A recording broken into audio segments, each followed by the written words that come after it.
কিয়ামতের ময়দানে মানুষগুলো সব উলঙ্গ দাঁড়াবে, নারী পুরুষ উলঙ্গ।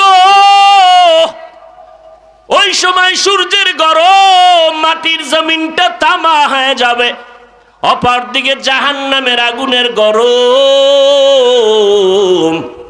অপর দিকে আমার আল্লাহ পাক রাগান্বিত আওয়াজ দিবেন, লিমানিল মুলকুল ইয়াউম লিল্লাহিল ওয়াহিদিল কাহ্হার। ওই সময় নবী বলেন জান্নাতের 8টা দরজা খোলা হবে। 4 জন মহিলাকে বারবার দারোয়ানরা ডাকবে, আসো, তোমাদের সূর্যের তাপ লাগবে না, জাহান্নামের গরম লাগবে না। জান্নাতের 8টা দরজা খোলা হয়ে গেল, তোমাদের কোনো হিসাব নাই, যেখান থেকে মনে চায় দরজা দিয়ে ঢুকো। তোমাদের বিছানা, তোমাদের ওয়েলকাম আর স্বাগতমের জন্য আমরা অপেক্ষা করি। 4 জন নারীকে জান্নাতের 8টা দরজা দিয়ে ডাকা হবে। এই 4 জনের কোনো হিসাব লাগবে না, বিনা হিসাবে তারা জান্নাতি। আমি আল্লাহ বলেছি সব মানুষগুলো জাহান্নামে যাবে, এতটুকুই আমি শেষ করি নাই, কিন্তু নামের ব্রেক লাগায় দিলাম, দাঁড়াও। 4 গুণওয়ালা মানুষ আছে যারা 4 গুণ অর্জন করলেই বিনা হিসাবে জান্নাত পেয়ে যাবে। ওদিকে নবী কি কয় জানেননি? কুল্লু উম্মতি ইয়াদখুলুনাল জান্নাহ, জমিনের মধ্যে আমার যত উম্মত আছো সব তোমরা জান্নাতে যাবে। আরো আস্তে করে বলেন। নবীর আশেক যারা, এরা কি বলবে? নবী কইছে সব জান্নাতি, আর দাড়ি রাখকে লাভ কি? নবী কয় কথা কিন্তু আমারও শেষ না, আমিও কিন্তু নামের ব্রেক লাগাই দিছি। ইল্লা মান আবা, সব উম্মত জান্নাতে যাবে, তবে আমি মুহাম্মদকে যারা মানবে না তারা জান্নাতে যাবে না। জাগাত সাহাবায়ে কেরাম দাঁড়ায় গেলেন, প্রশ্ন করলেন, নবী একটু জানতে চাই, বলে দেন কারা আপনাকে মানে, কারা মানবে না, অস্বীকার করে কারা। নবী সুন্দর মাপকাঠি দিলেন, মান আতাআনি দাখালাল জান্নাহ ওয়া মান আসানি ফাকাদ আবা। যারা আমার অনুসরণ করবে তারা আমার সাথে জান্নাতে যাবে, যারা আমার অনুসরণ করবে না, বিরোধিতা করবে, তারা সহসায় জান্নাতে যাবে না। অনুসরণ কি? অনুসরণ কি? অনুসরণের নাম ইতাআত। অনুসরণের নাম কি? কুল ইন কুনতুম তুহিব্বুনাল্লাহ ফাত্তাবিউনি ইউহিব্বুকুমুল্লাহ। ইত্তিবা, ইতাআত। কুল আতিউল্লাহ ওয়া আতিউর রাসূল ওয়া মান ইউতিইল্লাহ ওয়া রাসূলাহু ফাকাদ ফাযা ফাওজান আযীমা। একটার নাম ইতাআত আর একটার নাম মুহাব্বত। নবী বলেন মুহাব্বত নাজাতের কারণ হবে না, ইতাআত হলো নাজাতের কারণ। ভালোবাসা আর একটা হলো অনুসরণ করা। অন্তর থেকে ভালোবাসা যেখান থেকে মনে চায় সেখান থেকে করা যায়, তবে ইতাআত করা যায় না। অনুসরণ করার জন্য দেখতে হবে, না দেখে কেউ কারো অনুসরণ করতে পারে না। অনুসরণ মানি যে যার অনুসরণ করবে সে তার রঙে রঙিন হবে। এখানে আপনারা যারা আছেন, আমি 100% অন্তর থেকে বিশ্বাস করি আপনারা মোহাব্বত করেন আমাকে, তবে এটাও বিশ্বাস করি 100% কেউ আমার অনুসরণ করেন না। যদি কেউ অনুসরণ করেন তাহলে তার টুপিটা আমার টুপির মতো হবে, তার জামা আমার জামার মতো হবে, তার জুতাটা আমার জুতার মতো, তার কালারটা আমার কালারের মতো হবে। যেই বান্দা বান্দি মদিনাওয়ালা নবীর অনুসরণ করবে, তার আমল আখলাক, তার লেনদেন, তার পোশাক সবকিছুই হবে মদিনার রঙে রঙিন, মদিনার রংওয়ালা হয়ে যাবে। এজন্যই তো আবু জাহাল, আবু লাহাব, আবু তালেব কলিজা দিয়া আমার নবীকে ভালোবাসছেন, মোহাব্বত করেছেন, কিন্তু ইতাআত করে নাই।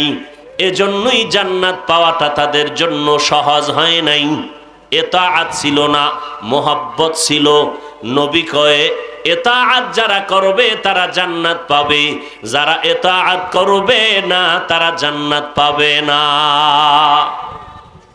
অনুসরণ, নবী অনুসরণ করতে গিয়ে কি কয়, মজার কথা, সল্লু কামা রাআইতুমুনি উসাল্লি, ও সাহাবায়ে কেরাম তোমরা নামাজ আদায় করো আমাকে যেমনি নামাজ আদায় করতে দেখো। ভালো করে বুঝেন, সল্লু কামা রাআইতুমুনি উসাল্লি, ও সাহাবায়ে কেরাম তোমরা নামাজ আদায় করো যেমনি ভাবে আমাকে নামাজ আদায় করতে দেখো। কাকে? আরে জোরে বলেন। নবী বলে নাই কোরআন শরীফের মধ্যে যেমনি দেখো ওইভাবে নামাজ পড়ো, বলেন নাই। বলেন নাই রাআইতুমুল কিতাব, কিতাবের মধ্যে যেমন আছে তেমনে পড়ো। নবী কয় না, অনুসরণের জন্য দেখতে হবে আমাকে। বুঝেননি কথা? যুবক তোমার চুল কেটে বান্দরের মতো কেন? ডিজাইন কেন বান্দরের মতো তোমার চুলের? কামগো পূর্বপুরুষ বান্দর ছিল। কথা বলেন না কেন? তোমার পূর্বপুরুষ যে বান্দর ছিল তার দলিল কয় মিস্টার ডারউইন। সে থিওরি দিছে মানুষ বানর থেকে আসছে, এই জন্য ডিজাইনটাও বানরের মতো বানায় ফেলছে। আছে না নাই? আসলে তুমি কারে দেখে শিখলা? কয় বিদেশি খেলোয়াড়। এরা মাঝে মাঝে দেখি চুল কাইটা ইন্দুর হয়, বান্দর হয়, টিকটিকি হয়, ওই ডিজাইনটাও ধরে ফেললাম। তার ডিজাইন ধরতে গিয়া তার সাথে কতবার মোলাকাত হয়েছে বলে? একবারও হয় নাই। তুমি তারে দেখছো নি? একবারও কয় দেখি নাই। সে তোমারে দেখছে নি? কয় সে আমাকে দেখবে দূরের কথা, আমার দেশের নামটাই জানে না। তাহলে অনুসরণ কেমনে করলা? বলে ভিন্ন ভাবে মাধ্যমে আমি দেখে তার অনুসরণ করছি, ভিডিওর ছবি। তাহলে প্রমাণ হলো না দেখে অনুসরণ করা যায় না, দেখিয়া দেখিয়া অনুসরণ করা লাগবে। এজন্য নবী বলেন, ও সাহাবায়ে কেরাম আমার অনুসরণ যদি করতে চাও আমাকে দেখে দেখে আমল করো। আবার তোমাদের পিছনে যারা আসবে তাবেঈন, তারাও তোমাকে দেখে আমল করবে। নবীর এই কথা যারা মানছেন গ্যাঞ্জাম হয় নাই, ভেজাল হয় নাই। যেদিন থেকে নবীর এই কথাটারে ডাইনে ফালাইয়া কিতাব দেখতে গিয়ে শুরু করলো, কিতাব মহাপণ্ডিতেরা, আলেম দেখে না, মুরব্বি দেখে না, বলে কিতাব দেখে দেখে নামাজ পড়ব, ওই দিন থেকেই আমগো সমাজে ভেজাল শুরু হয়েছে। নাবির নিচে হাত বাঁধে নবী কয় আমিও বাঁধলাম, নবী নাবির নিচে হাত বাঁধে আস্তে আমিন কয় আমরাও কই। ফট কইরা যখন মুরব্বি বাদ দিয়া কিতাব দেখতে গেছে, কিতাবের মধ্যে খুলে দেখে জোরে আমিনেরও তো হাদিস আছে। আইয়ে শুরু করছে 90 জন আস্তে কয়, একজনে আজরে আমিন কয়, একটা প্যাচ লাগানো শুরু হয়ে গেল। নবী কয় আমারে দেখো, হে কিতাব দেখে। অথচ কিতাব আলগি দিতেও পারে না, জাগাইতেও পারে না, কিতাব পড়তেও পারে না। এরপরও আমি বুখারী ছাড়া কিছু বুঝি না। এরম ধান্দাবাজ আছে না নাই? এরা ফিতনাবাজ। নবী কয় আমারে দেখো। নবী তখন বলতে পারতেন না যে তোমরা সাহাবায়ে কেরাম অনেক দামি, ব্রেন ভালো, আমল ভালো, তাকওয়া ভালো, ইলম ভালো, তোমরা কিতাব দেখে দেখে ইবাদত করো? নবী কয় না, সাল্লু কামা রাআইতুমুনি উসাল্লি, আমাকে দেখে দেখে নামাজ আদায় করো। যেদিন কিতাব দেখতে গেল, কিতাবের মধ্যে দেখে হাদিসের মধ্যে আছে বুকের উপরও হাত বাঁধা যায়। চিন্তা করলো বুকের মধ্যে একদিন হাত বাইদা দেখি, কয় খারাপ না, যত নতুন তত মজা। নতুন নতুন কি আছে? একটু মজা। নতুন বাইরে হইলেই কয় একটু দেখি, নতুন হালাল সাবান আসছে দেখি ভিতরে কি। নতুন দোকানের নতুন মিষ্টি, ওটা ময়দা দিয়ে বানাইলো, কয় একবার তো টেস্ট করি। কথা বলেন না কেন? এই একবার টেস্ট, ওয়ান টেস্ট করতে গিয়েই মানুষ এখন ভেজালে একে অপরের দিকে। একজনে কয় যখন দইরেই ফেলাইছি আর সাইরা লাভ কি, নতুন নতুন তো একটু মজা। এতদিন জানাজার নামাজ পড়ছি, ভেজাল নাই। কিতাব দেখে কয় জানাজার মধ্যে আলহামদু সূরা আছে বড়। এর প্যাচ লাগানো শুরু হয়ে গেল, মতনৈক্য শুরু হয়ে গেল। ব্যক্তিকে না দেখা কিতাব দেখার কারণে এই ঝামেলা। এই ঝামেলা কেন? কোনো মুরব্বি মানে না, কিতাবের মুরব্বি বানায় নিছে। আল্লাহ হেদায়াত দান করুন। হায় হায় হায়, মদিনার নবী বলেন যারা আমার অনুসরণ করবে তারা জান্নাত পাবে। এখন নবী নাই, সাহাবায়ে কেরাম নবীকে দেখে দেখে অনুসরণ করছেন, আর নিজেদের মধ্যে আমল শুরু হয়ে গেল। নবী জুতা পরিধান করে নামাজে দাঁড়াইছেন ইমাম, নবীর সামনে আর কারো ইমামতি জায়েজ নাই। এজন্য নবীর ইন্তেকালে কেউ জানাজা পড়ায় নাই। যার যার জানাজার নামাজ একা একা পড়ে গেল, ফেরেশতারা পড়ল, পুরুষেরা পড়ল, যার যার নামাজ পড়লো, কোনো ইমামতি নাই। কারণ আমার নবী যেখানে উপস্থিত থাকবেন ওখানে অন্য কারো ইমামতি করা হারাম। কেউ যদি মনে করে বরগুনার সদরঘাট মসজিদে নবী আসেন মাঝে মাঝে, তাহলে নবীরে আসেন মনে কইরা ইমাম সাহেব ইমামতি করলে নামাজ কারোটাই হবে না। কারণ নবী যেখানে হাজির সেখানে অন্যের ইমামতি হারাম। আল্লাহ হেদায়াত দান করুন। শুধু কি ইমামতি, অনেক জায়গায় আমাদের বরগুনা একটু কম কম, কিন্তু ওই অঞ্চলগুলো চট্টগ্রাম, সিলেট, ওখানে স্টেজে আলাদা খালি চেয়ার রাখে, নবী আইসা বসবেন। নবী আইসা যদি বসে কথার কথা, আর আমি যদি এখানে চিৎকার দিয়া বয়ান করি, সৃষ্টির মধ্যে আমার মতো নিকৃষ্ট বেয়াদব আর কেউ হতে পারে? কারণ নবীর সামনে উঁচু কণ্ঠে কথা বলা হারাম। ইয়া আইয়ুহাল্লাযীনা আমানু লা তারফাউ আসওয়াতাকুম ফাওকা সাওতিন নাবিয়্যি ওয়া লা তাজহারু লাহু বিল কওল কাজাহরি বাযিকুম লিবায আন তাহবাতা আমালুকুম ওয়া আনতুম লা তাশউরুন। স্পষ্ট নবীর সামনে আয়াত এসে গেল, নবী যেখানে উপস্থিত ওখানে উঁচু কণ্ঠে কথা বলা কি? জোরে বলেন। বাইতুল্লাহ গিয়া হাজী সাহেবরা বাইতুল্লাহর চারপাশে দৌড়াবি আর লাব্বাইকের আওয়াজ দিবি, জোরে জোরে না কইলে সওয়াব কাটা। লাব্বাইক জোরে না বললে সওয়াব কাটা। কিন্তু মদিনার নবীর রওজায় যখন যাবি বেদবি করা যাবে না, সালাম দিবা তাও আস্তে করে, জোরে আওয়াজ নাই। নবীর সামনে জোরে কথা বলা হারাম। আয়াত যখন নাজিল হইছে না, সব সাহাবায়ে কেরাম ওই যে অনুসরণ, নবী কইছে এই জোরে আওয়াজ দেওয়া হারাম। ওমরে ফারুক জবান আটকায় রাখছে, আবু বকর জবান বন্ধ। নবী কথা বলতেছেন, জবাব চাইতেছেন, ওমর এত আস্তে কয়, নবী শুনেন না। নবী বলেন ওমর আরেকটু জোরে বলেন। এবার কয় এই কেন হয় না, আরেকটু বাড়ান, ভলিউম বাড়ায় দেন। আবার একটু বাড়াইছে, নবী কয় শুনি না, আরেকটু বাড়ায় দেন। এর নাম অনুসরণ। নবী বয়ানে বসছেন, সাহাবায়ে কেরামও বসছেন। নবী বললেন এই যে যেখানে আছেন বসুন। একজন সাহাবী নবীর খুব আশেক, ওই পিছন দিয়া দূরতেছে ঢুকতেছে, এক পাও ভিতরে আর এক পাও বাইরে। কানে আওয়াজ আসছে, নবী বলছে বসুন, আর পাও উঠাইয়া বাইরেরটাও ভিতরে নেয় নাই, ভিতরেরটাও বাইরে নেয় নাই, মাঝখানে চৌকাটের উপরে বয়ে গেছে। এর নাম অনুসরণ। এক সাহাবী জোরে কথা বলা নিষেধ, হারাম।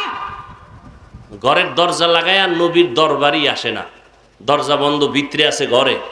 2-3 দিন পরে নবী কই অমুক সাহাবী গেল কই? কয় নবী সে ঘরে। কেন জানি না, ডাকো। ডেকে আনলো, ভয়ে ভয়ে কাঁপতেছে। এই আপনি আসেন না কেন 2-3 দিন? কয় নবী বেয়াদবির ভয়ে। কয় কিসের বেয়াদবি? কয় আয়াত নাজিল হইছে জোরে কথা বলা হারাম। আমার কণ্ঠ এত জোরের আওয়াজের কণ্ঠ, আমি ভাবছি আয়াতটা আমার জন্যই আল্লাহ আলাদা পাঠাইছে। আমি সেই ভয়ে আপনার কাছে আসি না, না জানি জোরে কথা বললে বেয়াদবি হয়ে যায়। আর নবী স্টেজে আসবে আর আমি চিল্লায় বয়ান করব, এর থেকে দৃষ্টতা বেয়াদবি আর কি হতে পারে? সব মূর্খতা। আর কিছু আছে অতি শিক্ষিত, আর কিছু আছে অতি মূর্খই, দোনো দল ভেজালের মধ্যে নিমজ্জিত। আল্লাহ হেদায়াত দান করুন। তাহলে অনুসরণ নবীর করব, নবী তো নাই। আছে কি বরগুনা আসে নাকি মানে মাঝে মাঝে? নাই। নবী রওজায়ে মোবারকে, জিন্দা নবী, হায়াতুন নবী, কিয়ামত পর্যন্ত রওজা মোবারকে নামাজের অবস্থায় থাকবেন, আল্লাহর মারিফতের মজা নিবেন। কথা বুঝেননি? এটা নতুন কথা আপনাদের জন্য। নবী কি মরা না জিন্দা? কোথায়? বরগুনার মদিনায়। কয়দিনের জন্য? কিয়ামত পর্যন্ত জিন্দা থাকবেন। আল্লাহ কোরআনে বলেন, আমি আল্লাহ এদেরকে রিজিক দেই কবরে। কি দেয়? এখন আহলে হাদিস ভাইরা কয় নবী জিন্দা না। কেন? তোমরা যে কও জিন্দা, তো নবী খায়? যদি খায়, ভাত খায় না রুটি খায়? খাইলে প্লেট গ্লাস কই পায়? কেমনে খায়? এরকম বেআকল আছে না নাই? আমি সেদিন বলছি আপনার এই জবাব আমি 100% দিব, তবে আমার একটা জবাব আগে দিতে হবে। কি? আমরা মায়ের গর্ভে যখন সৃষ্টি হতে শুরু করলাম, নাপাক পানির থেকে আল্লাহ আমাদেরকে 40 দিন এই পানিটারে শোধন করাইয়া রক্ত, গোশত, হাড্ডি, আবার গোশত। হাল আতা আলাল ইনসানি হিনুম মিনাদ দাহরি লাম ইয়াকুন শাইআম মাযকুরা ইন্না খালাকনাল ইনসানা মিন নুতফাতিন আমশাজিন নাবতালিহি ফাজআলনাহু সামিআম বাসীরা। মায়ের গর্ভে আল্লাহ সুন্দর করে নাপাক পানির থেকে আমাকে বানাইলেন। এক পর্যায়ে আল্লাহ তাআলা সুন্দর একটা অবয়ব দিয়া, আকৃতি দিয়া যখন আমাকে স্ট্রাকচার তৈরি করলেন, এরপরে রব্বুল আলামিন আমার ভেতরে রুহু দান করলেন। রুহুটা যখন আসলো, আমার নড়াচড়া শুরু হয়ে গেল। আম্মা জান টের পাইতেছেন, আমার পায়ের লাথি মায়ের কলিজার মধ্যে গিয়া পড়ে। আম্মা জান খানার প্লেটটা নিয়ে খেতে পারে না, ব্যথায় আবার শুয়ে পড়ে, কান্না করে। ও বান্দা, ওই সময় যখন আমার রুহু আসলো, আমি মায়ের গর্ভে জিন্দা, আমার পেটের মধ্যে ক্ষুধা, আল্লাহ তখন আমার খানার আয়োজন করেছেন কি করেন নাই? এবার আহলে হাদিস ভাইরা বলো, তোমরা যে প্রশ্ন করলা নবীরা কবরে জিন্দা, ক্বালান নবিয়্যু সাল্লাল্লাহু আলাইহি ওয়া আলিহি ওয়া সাল্লাম আল আমবিয়া ওয়াহিয়াউন ফি কুবুরিহিম ইউসান্নুন। আল্লাহর নবী বলেন, সব আম্বিয়া কেরাম কবরের মধ্যে জিন্দা। আল্লাহ পাক নামাজের অবস্থায় তাদেরকে রাখবেন কিয়ামত পর্যন্ত। কোরআন শরীফে আল্লাহ বলেন, এদেরকে আমি আল্লাহ ওয়াহুম ইউরযাকুন, আমি রিজিকের ব্যবস্থা করে দেই। ওই রিজিকটা কেমনে খায়? জবাব আমি দিব তখন যখন তুমি আমার জবাব দাও। মায়ের গর্ভে আমরা জিন্দা ছিলাম, আমাদের আল্লাহ পেটের ক্ষুধা নিবারণের জন্য রিজিক দিছেন। আমরা যখন মায়ের গর্ভে খাইছি, প্লেট গ্লাস কই পাইছি? জবাব দাও। মায়ের গর্ভে আমরা খাইছি না? জিন্দা ছিলাম না? কেমনে খাইছি? খানা আল্লাহ কেমনে দিছেন? এই প্রশ্নের জবাব যেদিন দিবা, ওই দিন আমিও জবাব দিব, কবরে নবীরা কেমনে খায়। আসলে দেখতে নারী চলন বাঁকা, কপাল পুড়তে হবে। তো ভালো করে একটা পয়েন্ট বলে গেলাম, মনে রাখবেন, আজীবনের জন্য লিখে রাখবেন। আল্লাহ পাক যার কল্যাণ চান, তাকে হেদায়াতের দৌলত দান করেন, তাফাক্কুহ ফিদ্দীন দান করেন।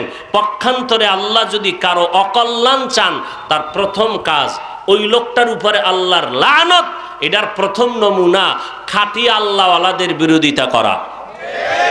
আজীবনের জন্য পয়েন্টটা মনে রাখবেন, ওলামায়ে আহলে হকের বিরোধিতা করাই প্রথম নমুনা আল্লাহ পাকের লানত তার কপালে। আল্লাহ বিচার করে না, তা আপনার পণ্ডিতির দরকারটা কি? কেউ যদি উল্টা পাল্টা করে, আল্লাহ দেখেনি? আল্লাহ বিচার করেনি? হুজুরেরও করে, খাজুরেরও করে, করেনি? তা আপনার এত টেনশন কেন?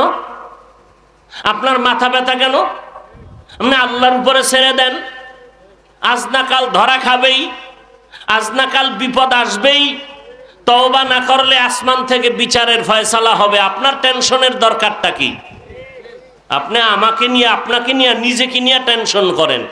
আমার উপায় কি? আমার ছেলের উপায় কি? আমার মেয়ের উপায় কি? আমি তো একা না, আমার মাথার উপরে আমার সন্তান, পরিবারের হক, এগুলো আদায় করতে পারলাম কিনা চিন্তা করা দরকার। হাসিবু আনফুসাকুম ক্বাবলা আন তুহাসাবু। তোমার কাছে আল্লাহ যখন হিসাব চাইবেন তার আগে নিজে হিসাবটা মিলায় নাও।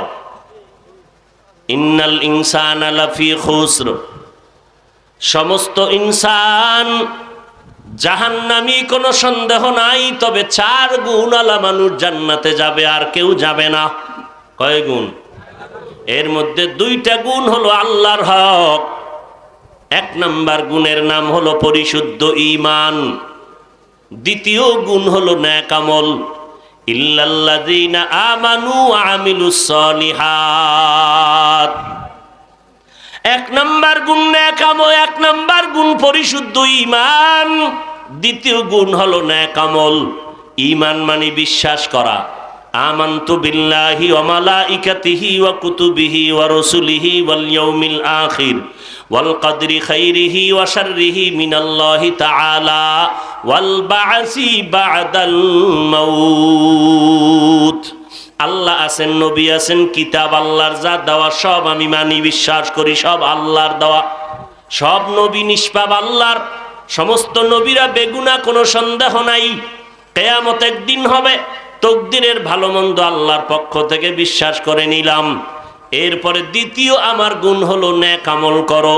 আমি আল্লাহকে মানলেই হবে না, মানিয়া আল্লাহর গোলামি আমার জিন্দেগির পুরা জায়গায় চালাইতে হবে। আল্লাহর গোলামি, আর কারো গোলামি চলবে?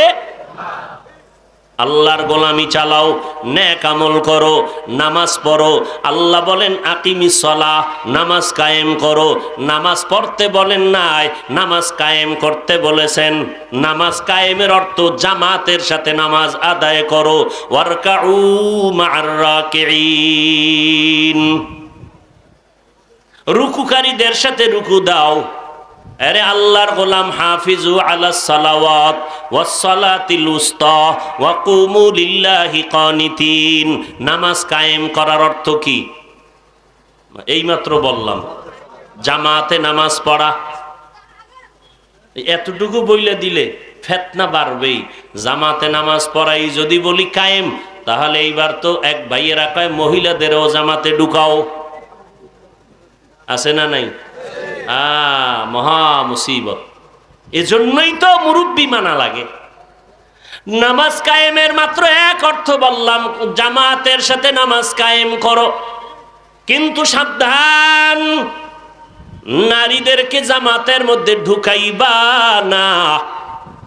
মদিনার নবী স্পষ্ট সহিহ হাদিসের মধ্যে বলতেছেন, এই দুনিয়ার উম্মতের দল, নারীরা বাইরে নামাজ পড়ার থেকে ঘরে নামাজের সওয়াব বেশি। ঘরের খোলামেলা জায়গার থেকে ভিতরে আন্দার জায়গায় নামাজ পড়লে সওয়াব বেশি। পুরুষেরা রৌদ্র আর বৃষ্টিতে ভিজিয়া কষ্ট করিয়া মসজিদে গিয়া নামাজ পড়লে যেই সওয়াব পাবে, আম্মা জানেরা ঘরের ভেতরে অন্ধকার জায়গায়, নির্জন জায়গায়, নিরিবিল পরিবেশে নামাজ পড়িয়া পুরুষের সমান সওয়াব আল্লাহ তাদের দিয়ে দিবেন। আতিনা ফি দারে দুনিয়া না হাসান, আতিনা ফি দারে উকবা না হাসান, ইয়া গিয়াসাল মুস্তাগীসিন ইহদিনা লাফতিখারা বিল উলুমে ওয়াল গিনা। নারীরা কই নামাজ পড়া ভালো। শুধু কি তাই, এর সাথে আরেকটু প্রাসঙ্গিক শুনে নেন। যারা হজে যায় মহিলাদের নিয়ে যায়নি, স্ত্রী মাকে নিয়ে যান। মক্কার চূড়ান্ত ইমাম আব্দুর রহমান আস-সুদাইস দামাত বারাকাতুহুম, তিনি একবার এই হাদিস দিয়া চমৎকার মক্কায় বয়ান করেছিলেন জুমার দিন। এই হাজী সাহেবরা, আপনাদের নারীদেরকে যারা নিয়ে আসবেন, মদিনার নবীর স্পষ্ট ঘোষণা, ঘরের মধ্যে নামাজ পড়বে, বাইতুল্লাহর সাথে এক জায়গায় গোলাকার হইয়া পুরুষেরা নামাজ পড়িয়া বাইতুল্লাহকে সামনে রাইখা নামাজ পড়িয়া যেই পরিমাণ বরকত পাবে, আম্মা জানেরা হোটেলের মধ্যে রুমের মধ্যে বৈশা নামাজ পড়লে বাইতুল্লাহ পড়িয়া পুরুষেরা যা পাবে ওটাও তারা ঘরের মধ্যে পেয়ে যাবে। ইদানিং শুনলাম আলহামদুলিল্লাহ, নামাজের টাইম শুরু হয়ে গেলে 13 সালে হজে গেলাম, 16 সালে গেলাম, দেখলাম নারী পুরুষ সমানে একটার উপরে আর একটা দাঁড়ায়, পুরুষের কাতারে নারী, নারীর মধ্যে পুরুষ। ইদানিং পুলিশ কন্ট্রোল করেছে, এখন আর হাতিমে কাবা বাইতুল্লাহর তাওয়াফ মাতাফের মধ্যে কোনো মহিলা নামাজের সময় আর ঢুকতে দেয় না, থাকলে তাড়াতাড়ি বের করে দেয়। আর মদিনায় তো আরো কন্ট্রোল, আলহামদুলিল্লাহ। তাহলে নারীদের নামাজ নিরাপদ, সওয়াব বেশি বাইরে না নিজের বসবাসের ঘরে? বসবাসের ঘরে। আবার ঘর বললে মসজিদও তো ঘর, বসবাসের ঘর। নবী যদি কয় বসবাসের ঘরে নারীরা নামাজ পড়লে সওয়াব বেশি, তোমার এত অ্যালার্জি কেন নারীদেরকে বাইরে নামান লাগবে? তোমার ভিতরে অ্যালার্জি কেন? কয় আমারে বড় শয়তানে পাইছে তো এই জন্য। আমি তো মুরব্বি মানি না, কিতাব মানি, এই জন্যই ভেজাল। যারা শুধু কিতাব মানে মুরব্বি মানে না তারা ধ্বংস, যারা শুধু মুরব্বি মানে কোনো কিতাবের দ্বার ধারে না তারাও ধ্বংস। একদল আছে মুরব্বিরই মানে, আমার পীর বাবায় জাহান্নামে গেলে আমিও যাব, কি এর কোরআন হাদিস, এরাও পথভ্রষ্ট, ধ্বংস। দোনোটাই লাগবে, কিতাবও লাগবে, মুরব্বিও লাগবে, তবে প্রাধান্য পাবে মুরব্বি, ব্যক্তি ওস্তাদ। কোন ব্যক্তির অন্ধভক্ত হওয়া যাবে না, খুব সাবধান। অন্ধভক্ত হওয়া যাবে দুইজনার, আল্লাহ আর রসুলের, আর কারো অন্ধভক্ত হওয়া হারাম। কোন পীর সাহেবের অন্ধভক্ত হওয়া যাবে না। আমি পীর সাহেবকে মানব ততক্ষণ, আমার পীর সাহেব আমার আল্লাহ এবং আমার রসুলকে মেনে চলবেন যতক্ষণ। পীর সাহেব আল্লাহর নবীকে মানেন কিনা এটা জাহিরি ভাবে দেখতে হবে। একটা পরিচয় সুন্নতের আমল। পীর সাহেব পানি পান করে দেখবেন বাম হাতে না ডান হাতে, এক শ্বাসে না 3 শ্বাসে, ধরে কেমনে, এগুলো সব দেখবেন সুন্নতের আমলের মাধ্যমে যাচাই করে নিতে হবে। 4 গুণের মধ্যে 1 নাম্বার গুণ ঈমান, দ্বিতীয় গুণের নাম নেক আমল।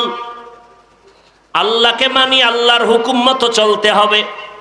নেক আমল, 5 বেলার নামাজ কায়েম করো, যাকাত ফরজ হলে যাকাত আদায় করে দাও, বান্দা তোমার হজ ফরজ হলে হজ আদায় করো, সঠিকভাবে আল্লাহর দ্বীন অনুযায়ী চলো। নিজের মন গড়া চললে হবে না, মদিনা ওয়ালার আদর্শ অনুযায়ী চলতে হবে। আঙ্গুলের নখগুলো কেমনে কাটবেন, নবীর আদর্শ আছে না নাই? বান্দা কেমনে জুতা পরবেন, সেখানেও নবীর আদর্শ। কারণ আমার নবীর আদর্শ এত পাওয়ারফুল আর পারফেক্ট, সারা দুনিয়ার মানুষের আদর্শগুলো নাপাক, একমাত্র মদিনাওয়ালা নবীর আদর্শই হলো পাক। আমার নবীর আদর্শ। দুনিয়ার মানুষের আদর্শ নাপাক কেন? মানুষটাই নাপাক। খাওয়া দাওয়া হারাম, হালাল কামাই নেই, সুদের টাকায় ব্যবসা আছে না নাই? সুদের টাকায় ব্যবসা করা হালাল না হারাম? 24টা ঘন্টার সেকেন্ডে সেকেন্ডে সেকেন্ডে পুরুষেরা গর্ভধারিণী মায়ের সাথে জিনার গুনায় লিপ্ত। মহিলারা যদি সুদের সাথে জড়িত হয়, জন্মদাতা বাবার সাথে জিনার গুনাহ হবে 24 ঘন্টা। আল্লাহ 2 দল মানুষের ব্যাপারে বলেছেন আমি যুদ্ধ করব। আমি আল্লাহ নিজে 2 দল মানুষের সাথে। এক দলের কথা আছে কোরআন শরীফে, আর এক দলের কথা আছে বুখারী শরীফে। আল্লাহ কোরআনের ভেতরে বলেন, ইয়া আইয়ুহাল্লাযীনা আমানুত্তাকুল্লাহ ওয়া যারু মা বাকিয়া মিনার রিবা ইন কুনতুম মুমিনিন। ও আল্লাহর বান্দারা, যদি তোমরা আল্লাহকে ভয় করো, সুদের থেকে নিজেকে বাঁচাও, মুমিনের পরিচয় দাও। ফা ইল্লাম তাফআলু ফাযানু বিহারবিম মিনাল্লাহি ওয়া রাসূলি। যদি গাদ্দারি করিয়া ওই হারামের দিকে আগায়া যাও, রেডি হয়ে থাক, আমি আল্লাহ রেডি তোর সাথে যুদ্ধ করার জন্য। 24 ঘন্টা মায়ের সাথে জিনা করবা, গুনাহ করবা, আর আমি আল্লাহ তোমাকে ছেড়ে দিব, এটা কোনোদিন হতে পারে না। যারা সুদের সাথে জড়িত, এদের নামাজ হবে না, রোজা হবে না, দান সৎকা করলে কবুল হবে না, কোনো একটা মোনাজাত কবুল হবে না, তওবা না করিয়া যদি মরিয়া যায় চিরস্থায়ী জাহান্নামী। আর একদল মানুষের সাথে আল্লাহ যুদ্ধের ঘোষণা দিছেন। বুখারী শরীফের ভেতরে আল্লাহ পাক বলেন, হাদিসে কুদসি, আল্লাহর নবীকে আল্লাহ জানায় দেন, মান আদালি ওয়ালিয়ান ফাকাদ আযানতুহু বিল হারব, যারা আমার ওলিদের সাথে বেয়াদবি করবে আমি আল্লাহ তার সাথে যুদ্ধ করার জন্য রেডি। এজন্যই তো আমি বলি, এই বর্তমান দুনিয়ায় যারা বলে আমরা ওলি মানি না, আউলিয়া মানি না, আল্লাহর কসম তারা কোরআন মানে না, বুখারী শরীফ মানে না, তারা ভণ্ড, তারা বাতিল, ইসলামের দুশমন। যারা বলে আমরা ওলি মানি না, তারা কোরআনও মানে না, হাদিসও মানে না। বেঈমান হইতে কি কোরআন শরীফ পুরাটা অস্বীকার করা লাগবে? কোরআনের একটা অংশকে অস্বীকার করলেই তো সে বেঈমান। অতএব যারা বলবে আমরা ওলিয়া উলিয়া মানি না, তারা হক না বাতিল? বলেন সবাই। আল্লাহ হেদায়েত দান করুন। ওয়াল আসরি ইন্নাল ইনসানা লাফি খুসর ইল্লাল্লাযীনা আমানু ওয়া আমিলুস সালিহাত। এক নাম্বার গুণের নাম কি? দ্বিতীয় গুণের নাম নেক আমল। এখন আপনারা যারা আছেন আল্লাহরও মানেন, মানেন না?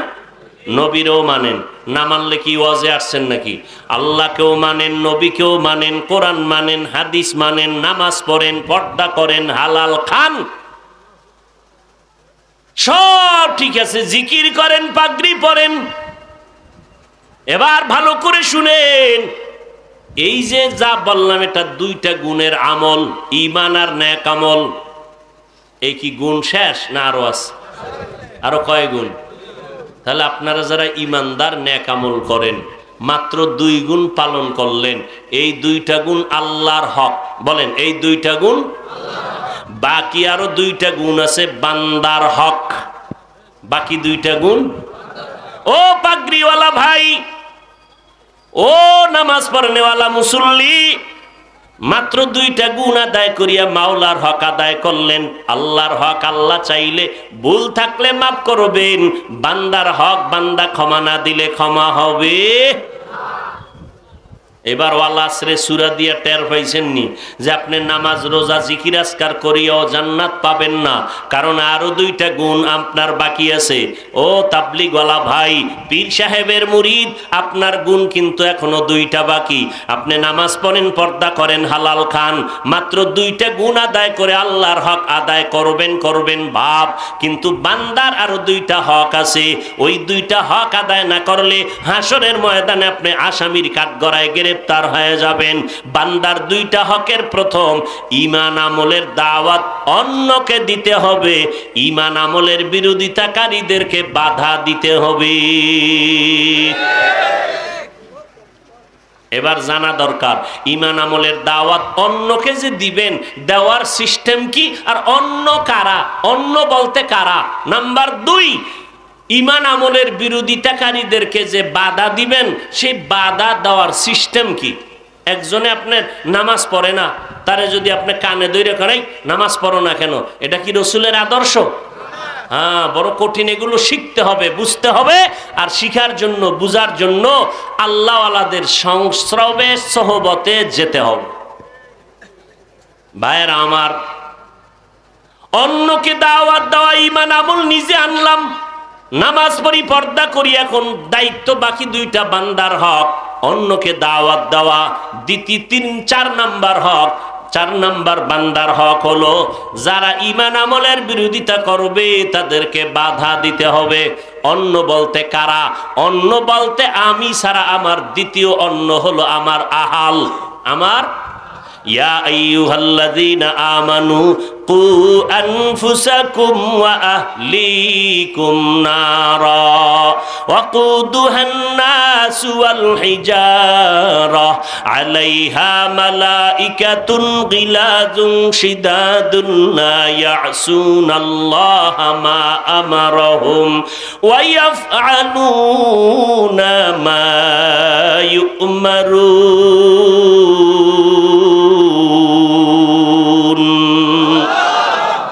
আল্লাহ তাআলা বলেন, ও মুমিনেরা, জাহান্নামের আগুন থেকে নিজেকে বাঁচাও, নিজে বাঁচো, এরপরে তোমার আহালকে বাঁচাও। তাহলে অন্য বলতে প্রথম সিরিয়ালে কে? বলেন সবাই।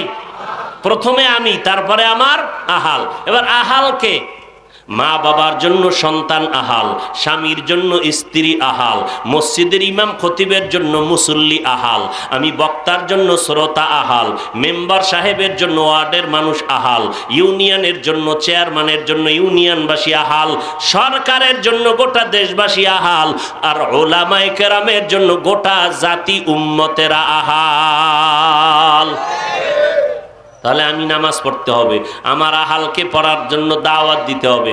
যারা বাবার ভূমিকায় আছেন সন্তানকে দাওয়াত দিতে হবে, যদি উল্টা পাল্টা করে বাধা দিতে হবে।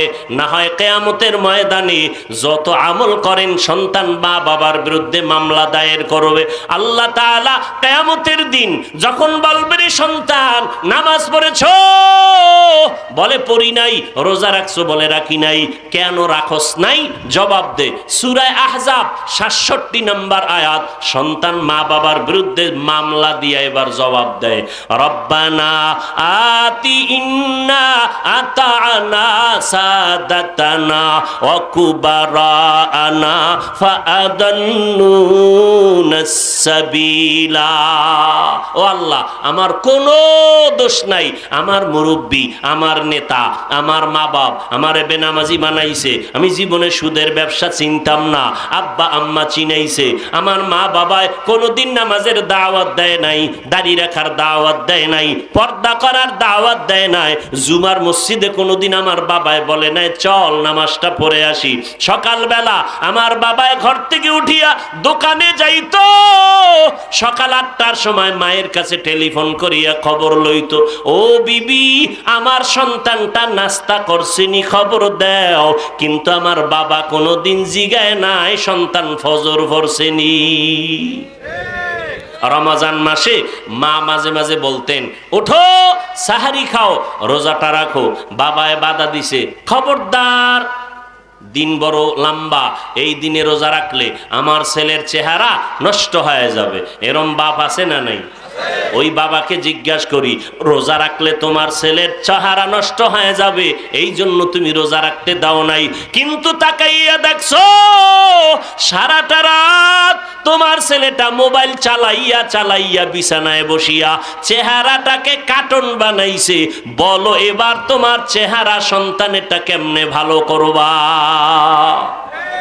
সারা রাত মোবাইল চালায় সন্তান, বিছানায় শুয়ে শুয়ে 1 সেকেন্ড ঘুমায় না, গুনাহ করে করে চেহারা নষ্ট আছে না নাই? সারাটা রাত মোবাইল চালাইয়া ছেলেটার চেহারা নষ্ট, কিডনি নষ্ট, হার্ট নষ্ট, লেখাপড়া নষ্ট। অথচ রাতের ঘুম আল্লাহর দেওয়া নেয়ামত, প্রত্যেকটা মানুষের শরীরের জন্য মহা ঔষধ।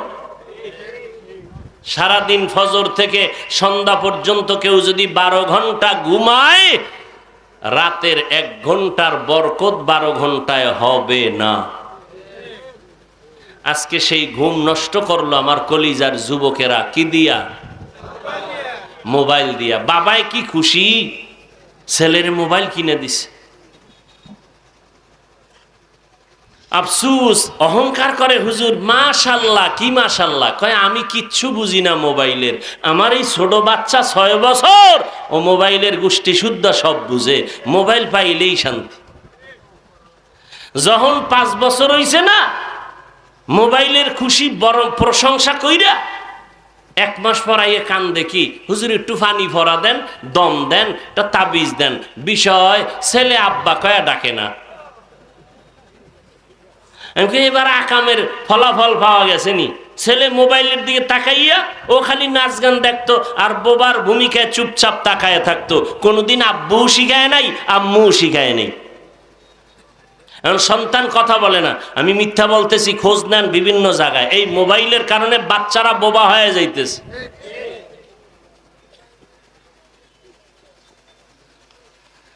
হায় হায় হায়, আল্লাহ পাক এই মোবাইলের গুনাহের থেকে আমাদেরকে হেফাজত করেন। ভাইরা আমার, 1 নম্বরে সন্তান বলবে, আল্লাহ আমার মা বাবাকে বিচারের কাঠগড়ায় দাঁড় করাও, আমার কোনো দোষ নাই। আল্লাহ কি কম বুঝের নি? আল্লাহ কবে তুই ভালো মন্দ বুঝিয়ে বুঝিয়া চলার মতো একটা মেধা বিবেক দিছিলাম নি? দিছিলেন তো। তো বিবেক দিয়া চলো না কেন? কত মা বাবায় নামাজ পড়তে নিষেধ করে, সন্তান পড়ে না? তুমি বিবেক দিয়া কেন পড়ো না? আজকে বিবেকের বিচার হবে। কিসের বিচার? ইন্নাস সামআ ওয়াল বাসারা ওয়াল ফুআদ কুল্লু উলাইকা কানা আনহু মাসউলা। এবার সন্তান কইব আল্লাহ ভুল হয়ে গেছে, বিবেকের বিচার করবেন, তবে একটু দাবি আছে আমার। কি দাবি বল? এবার সন্তান দাবিটা পেশ করবে। রব্বানা আতিহিম যিফাইনি মিনাল আযাব ওয়ালআনহুম লা'নান কাবীরা।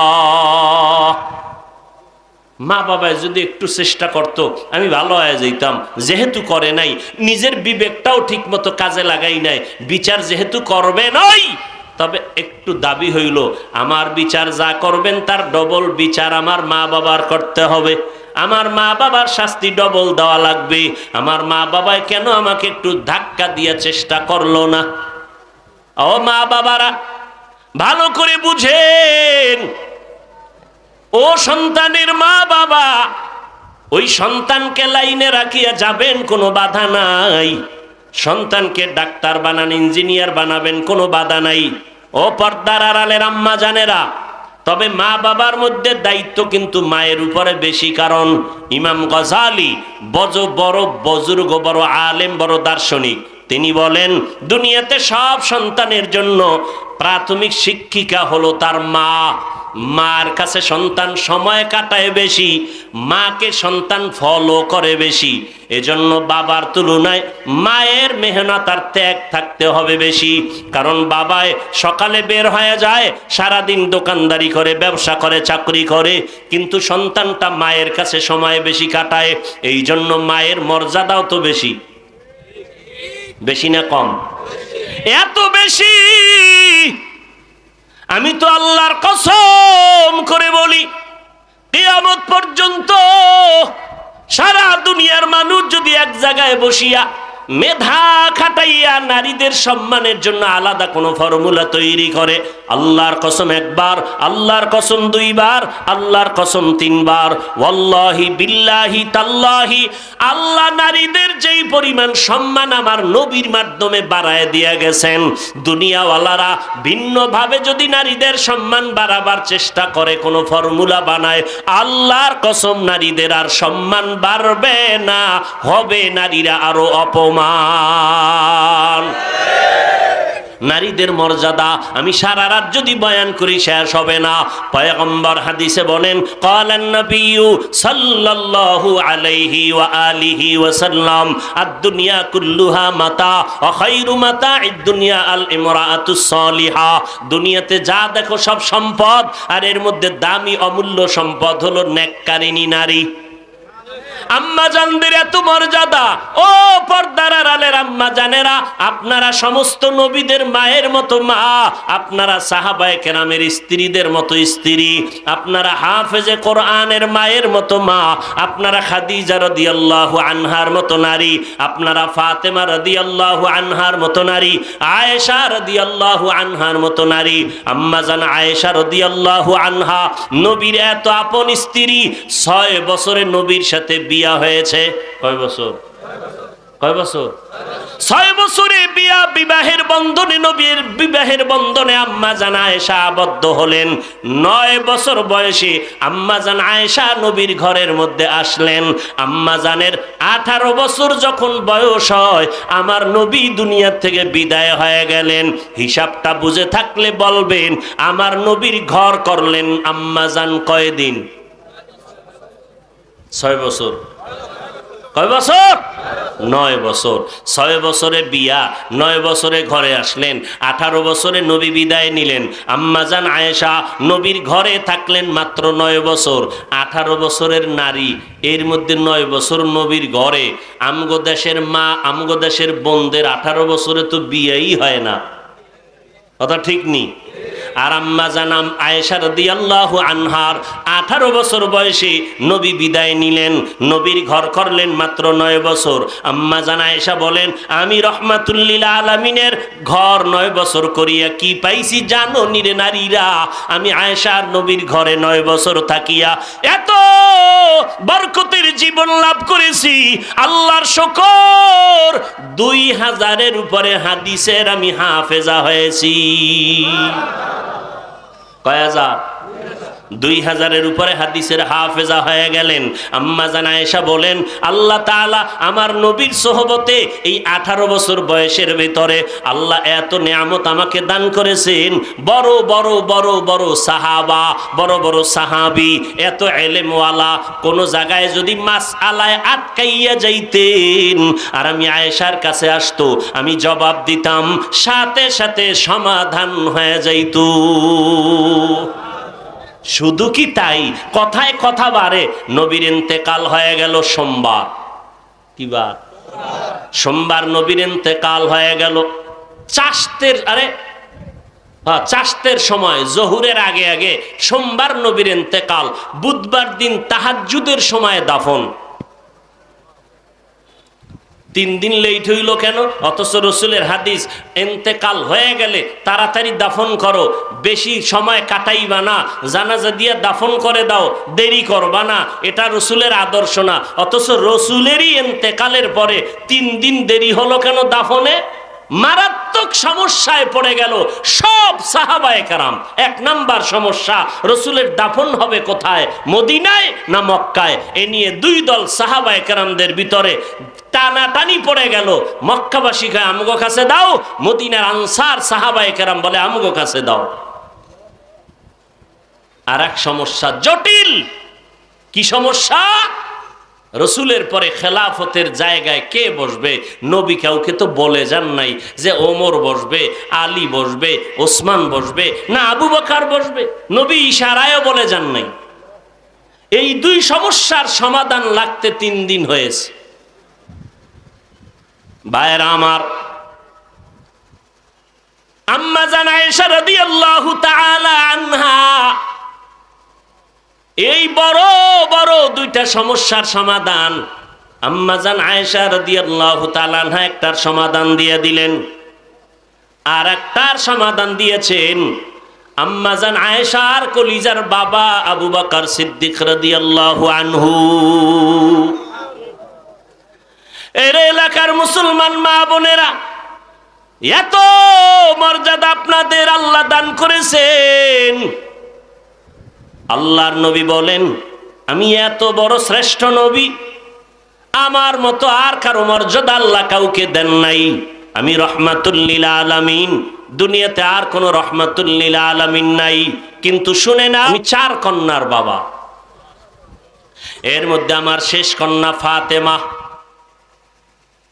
যেই ফাতেমা নবী বলেন আমার কলিজার টুকরা ফাতেমা, যেই ফাতেমা আমি কোথাও গেলে সর্বশেষ আমি ফাতেমার থেকে বিদায় নিতাম।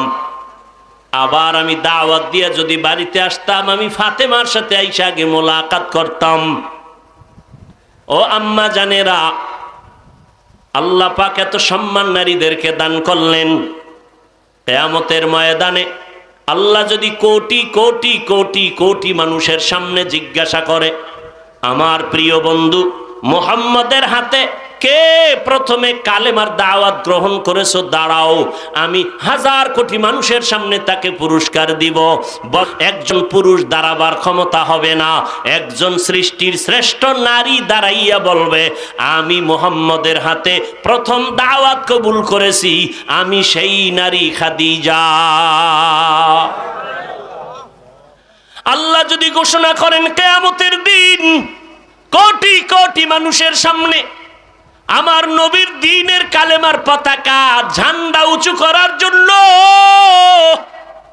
বেঈমানের মোকাবেলায় কে বুকের তাজা রক্ত ঢেলে দিয়ে শহীদ হয়েছ, দাঁড়াও। দুনিয়ার কোন পুরুষ দাঁড়াতে পারবে না, একজন নারী দাঁড়ায় বলবেন, ও দয়ার মালিক আমি আমার মায়ার নবীরে জীবন দিয়া ভালোবাসতে গিয়া, কালেমার পতাকা উড্ডীন করতে গিয়া আমি আমার তাজা রক্ত ঢেলে দিয়া শহীদের মর্যাদা নিয়েছি। আমি একজন নারী, সুমাইয়া রাদিয়াল্লাহু আনহা। নবীজি বলেন, কিয়ামতের ময়দানে মানুষগুলো সব উলঙ্গ দাঁড়াবে, নারী পুরুষ উলঙ্গ। ওই সময় সূর্যের গরম মাটির জমিনটা তামা হয়ে যাবে, অপর দিকে জাহান্নামের আগুনের গরম, অপর দিকে আমার আল্লাহ পাক রাগান্বিত আওয়াজ দিবেন, লিমানিল মুলকুল ইয়াউম লিল্লাহিল ওয়াহিদিল কাহ্হার। ওই সময় নবী বলেন, জান্নাতের 8টা দরজা খোলা হবে। 4 জন মহিলাকে বারবার দারোয়ানরা ডাকবে, আসো, তোমাদের সূর্যের তাপ লাগবে না, জাহান্নামের গরম লাগবে না। জান্নাতের 8টা দরজা খোলা হয়ে গেল, তোমাদের কোনো হিসাব নাই, যেখান থেকে মনে চায় দরজা দিয়ে ঢুকো। তোমাদের বিছানা, তোমাদের ওয়েলকাম আর স্বাগতমের জন্য আমরা অপেক্ষা করি। 4 জন নারীকে জান্নাতের 8টা দরজা দিয়ে ডাকা হবে। এই 4 জনের কোনো হিসাব লাগবে না, বিনা হিসাবে তারা জান্নাতি। সারা রাত নারীদের মর্যাদার বয়ান করলেও শেষ হবে না। অতএব যারা বলে ইসলাম নারীর সম্মান দেয় নাই, এরা সৃষ্টির নিকৃষ্ট লম্পট। এদের মতো লুচ্চা, এদের মতো লম্পট, এদের মতো মানবতা বিরোধী, স্বাধীনতার দুশ্মন পৃথিবীতে আর কেউ নাই।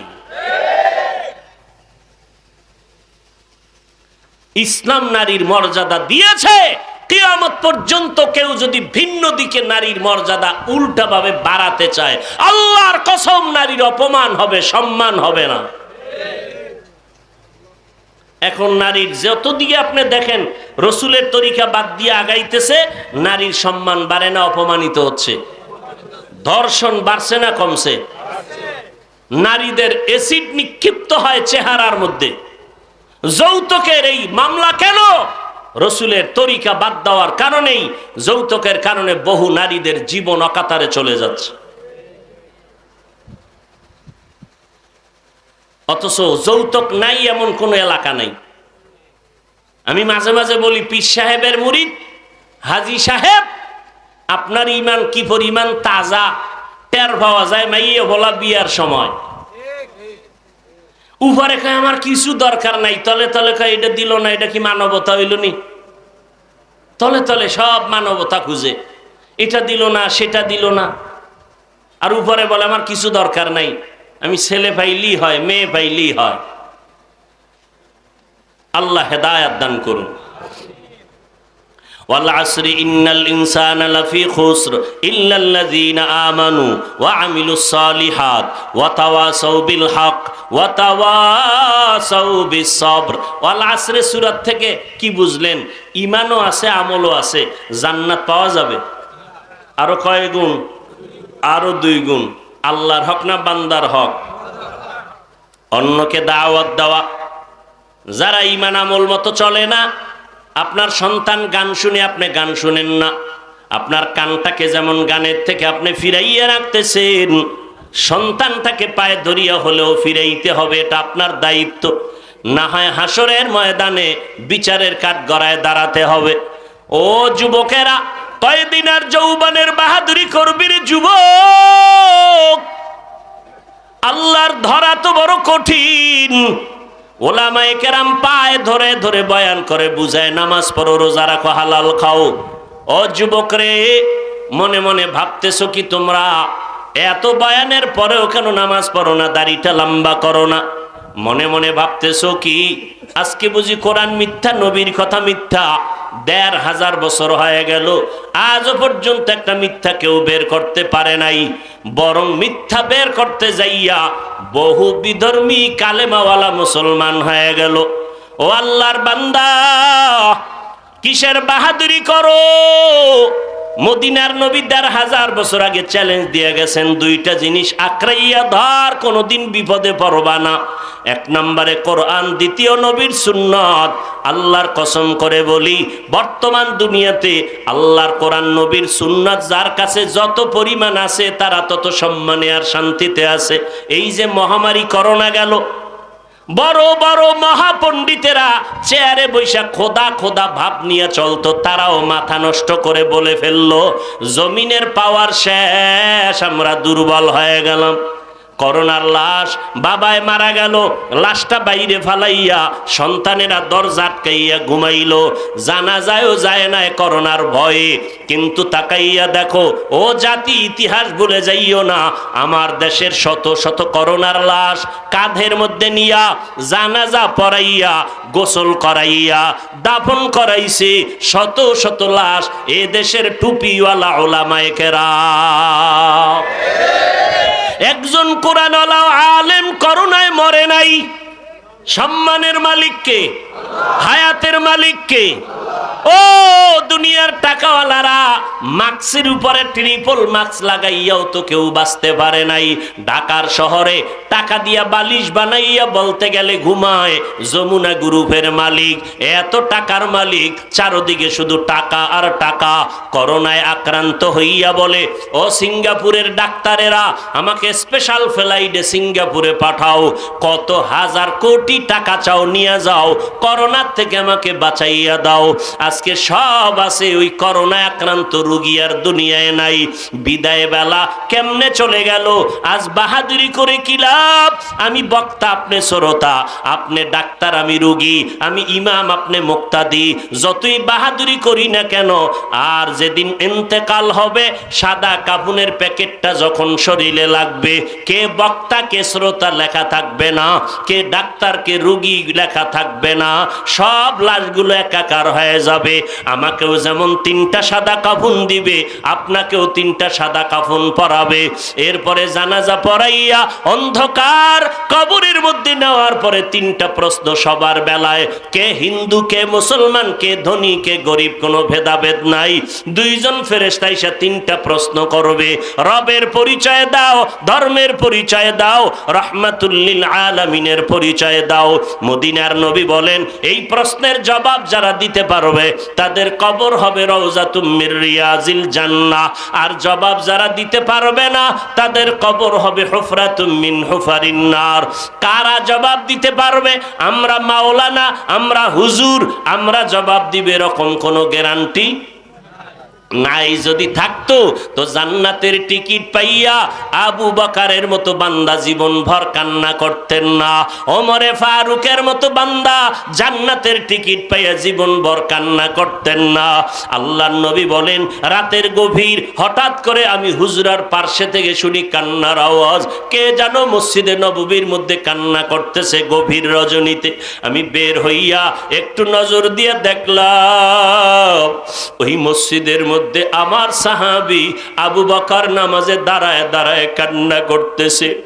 নামাজের পরে আমি জিজ্ঞাসা করলাম, ও আবু বকর, গভীর রজনীতে আপনি নামাজে দাঁড়ায় কেন কাঁদেন? আবু বকর বলেন, পয়গম্বর, হাসরের ময়দানে আল্লাহর আদালতে দাঁড়ানোর ভয় আমি কান্না করতেছি। আল্লাহর নবী বলেন, আবু বকর, জান্নাতের 10 জন সাহাবা টিকিট পাইছেন, এর মধ্যে আপনি প্রথম, এত পেরেশানি কেন হয়ে গেলেন? এবার আবু বকর কান্না করে বলে, পয়গম্বর, যেই আল্লাহ টিকিট দিয়েছেন ওই আল্লাহ যদি হাসরের ময়দানে আমার আমল দেখা বলে, আবু বকর তোমার আমল পছন্দ হয় নাই, তখন আমার হাতে জাহান্নামের হ্যান্ডকাপ লাগিয়ে যাবে। আপনি নবী বয়ান করেছেন কিয়ামতের ময়দান এত ভয়ঙ্কর হবে, নবীরা পর্যন্ত নাফসি নাফসি বলে কান্না শুরু করবেন। সূর্যের গরমে মাথার মগজগুলো ভাতের মারের মতো ফুটতে থাকবে, ওদিকে জাহান্নামের আগুন পাগলের মতো হয়ে যাবে। হাসরের ময়দানের মানুষগুলো এত পাগলের মতো হয়ে কান্না শুরু করবে। ওই পরিস্থিতির মধ্যে আমি আবু বকরের কি হবে বলা যায় না। ও পয়গম্বর, এই জন্য আমি নামাজের মধ্যে কান্না শুরু করে দিলাম। ও নবীর উম্মতের দলেরা, হাসরের ময়দানের ভয়ে, জাহান্নামের আযাবের ভয়ে আবু বকরের মতো বান্দা জান্নাতের টিকিট পায় যদি কান্না করেন, তো আপনার আমার কি পরিমাণ কান্না করা প্রয়োজন? কারণ আমরা জান্নাতের টিকিট পাবো দূরের কথা, ওলামায়ে কেরাম থেকে কোরআন হাদিস অনুযায়ী যা শিখলাম সেইভাবে তো আমলও করতে পারি নাই। আজ আমি বক্তা কত সম্মান, মাওলানা বলিয়া কত সম্মান, মুফতি সাহেব বলিয়া কত সম্মান, অথচ আমল নামার দিয়ে তাকায় দেখি গুনাহের কারণে আমার হাত দুটো নাপাক, গুনাহের কারণে আমার চোখ দুটো নাপাক, গুনাহের কারণে আমার অন্তর নাপাক। এই অবস্থায় যদি আমি তওবা না করিয়া কবরে যাই, অন্ধকার কবরে আমার জাহান্নামের আযাব ছাড়া উপায় হবে না। ও বৃদ্ধ বাবাজিরা, ও পর্দার আড়ালের আম্মা জানেরা, ও যুবকেরা, এখনো সময় আছে। আবু বকর যদি কান্না করেন, জান্নাতের টিকিট পায় যদি ওমর কান্না করতে পারেন, আল্লাহর কাছে তোমার আমার বেশি বেশি কান্না করা দরকার। মনে মনে আমার আল্লাহকে ডেকে ডেকে বলো, রে মালিক, জীবনটা গুনায় কাটায় ফেললাম, গুনার দিয়ে তাকায় দেখি মনে হয় আমার মতো দুশ্মন জাহান্নামী কেউ নাই। আল্লাহ বলেন, বান্দা, অন্তর দিয়া যদি তওবা করে চোখের পানি ছেড়ে দাও, আমি তোমার জিন্দেগীর সমস্ত গুনাহ একটা মুহূর্তের মধ্যে মাফ করে দিব। ও আল্লাহর বান্দারা, ও যুবক, স্কুলে পড়ো, কলেজে পড়ো, চাকরি করো, বাধা নাই, ডাক্তারি পড়ো, বাধা নাই, চেয়ারম্যান হও, বাধা নাই, এমপি হও, বাধা নাই, তবে 5 বেলার নামাজ পড়ো, নবীর সুন্নত অনুযায়ী চলো, মা বাবার দোয়া নিয়ে চলো, ওলামায়ে কেরামের পরামর্শ নিয়ে সামনে আগাও, তওবার নিয়ত করো, আল্লাহ পাক রব্বুল আলামিন জীবনের গুনাহ মাফ করে দিবেন। মা বাবার দোয়া নিয়ে সামনে আগাই ওরে যুবক, কারণ মা বাবার চোখের পানি আর দোয়া ছাড়া আমরা এই জায়গায় আসতে পারি নাই। মা বাবার চোখের পানি আর দোয়া ছাড়া, বাবা তুমি আজকে সম্মানের চেয়ার পাও নাই, টাকা পয়সার মালিক হতে পারো নাই, আল্লাহ তাআলা মা বাবার চোখের পানি আর দোয়ার কারণেই সম্মান দান করেছেন। ওই মা বাবা যার বেঁচে আছে, ঘরে গিয়া মাকে বলবা, মা, মাথায় হাত দিয়ে একটু দোয়া করিয়া দাও, তোমার দোয়া ছাড়া আমার জিন্দেগির তালা আর খুলবে না। মা যদি দোয়া করিয়া দেয়, সাথে সাথে কবুল হয়ে যাবে। আর যার মা দুনিয়াতে নাই, ওই বাবাকে হারাইয়া বড় ইতিম, আল্লাহর কাছে চোখের পানি ছেড়ে দোয়া করো, মা বাবার জন্য আল্লাহর কাছে কান্না করে দোয়া করো, আর আল্লাহর কাছে অন্তর দিয়া তওবার নিয়তে বলো, আল্লাহ, মরিয়া গেলে যাব, আর নামাজ ছাড়ব না, হায়াতের মালিক তুমি, ইজ্জতের মালিক তুমি, রিজিকের মালিক তুমি, মরিয়া গেলে যাব, আর নামাজ ছাড়ব না, দাড়ি কাটবো না, বেপরদায় চলবো না, আর কোনোদিন গুনাহের কাছেও যাব না, ওলামায়ে কেরামের পরামর্শ নিয়ে নেক আমল করব, নবীর সুন্নাত অনুযায়ী জীবন চালাবো, যেখানেই থাকি না কেন নবীর তরিকার বাহিরে চলবো না। তওবা করার মতো যদি নিয়ত হয়, মুনাফিকি যদি না থাকে, খাঁটি তওবার নিয়তে দুটো হাত আমার আল্লাহকে দেখাইয়া দাও। রব্বুল আলামিন আমাদের তওবা কবুল করে নেন। আয় আল্লাহ, তওবার উপরে মজবুত হইয়া চলার মতো তৌফিক দান করেন। ঈমান আমলের জন্য আমাদের কবুল করে নেন। আয় আল্লাহ, গুনাহের প্রতি ঘৃণা জমায় দেন, নেক আমলের আগ্রহ বাড়ায় দেন, নবীর তরিকা মতে চলার তৌফিক দান করেন। আমিন।